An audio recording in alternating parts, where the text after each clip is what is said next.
আজকে আমার রান্না হচ্ছে ভেজ মাছের ঝোল। তো আমি সুস্মিতা চলে এসেছি আজকে অনেক দিন পর একটা রান্নার ভিডিও নিয়ে। তোমরা এবার ভাববে হয়তো মাছ বলছে তাও আবার ভেজ, মাছ আবার ভেজ হয় নাকি? হ্যাঁ হয়। আমি বলছি দেখো ভিডিওটা করতে। যেটা প্রথমেই ফার্স্ট লাগবে এঁচড় সেদ্ধ। এর মধ্যে এবার দিয়ে দিচ্ছি নুন, হলুদ, সোডা আর বেসন। তারপরে কিন্তু এই এঁচড়ের জলটা কিন্তু ভালো করে নিংড়ে নেবে, না হয়তো জল ছটছট করবে, ভালো হবে না। এবার ভালো করে সব মিক্স করে নিচ্ছি। এবার হাতের মধ্যে কিছু পরিমাণ তেল নিয়ে মাছের শেপটা দেবো।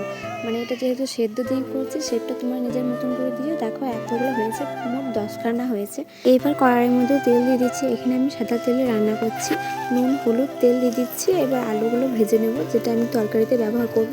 তো আলুগুলো লাড়াচাড়া করে ঢাকনা দিয়ে দিচ্ছি। তারপর তেলটাকে খুব ভালো করে গরম করে এর মধ্যে দিতে হবে, নয়তো তলাতে লেগে যেতে পারে।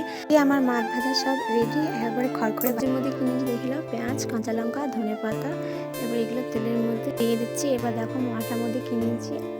এই রান্নাটা করতে খুব একটা বেশি মশলা লাগে না। দেখলাম কী কী লাগছিল এই মশলার মধ্যে: আদা বাটা, রসুন বাটা, শুকনো লঙ্কা, জিরে, নুন, হলুদ, তেল, বাস এইটুকু সিম্পল রান্না। তারপরে ওপরে মশলার মধ্যে দিয়ে দিচ্ছি ধনেপাতা। এবার এর মধ্যে দিয়ে দিচ্ছি ওই যে ভাজা আলুগুলো ছিল, ওই ভাজা আলুগুলো দিয়ে ভালো করে কষিয়ে এর মধ্যে জল দিয়ে ফুটিয়ে নামিয়ে নিলাম। বাস খেতে যা লাগবে না, উফ দারুণ।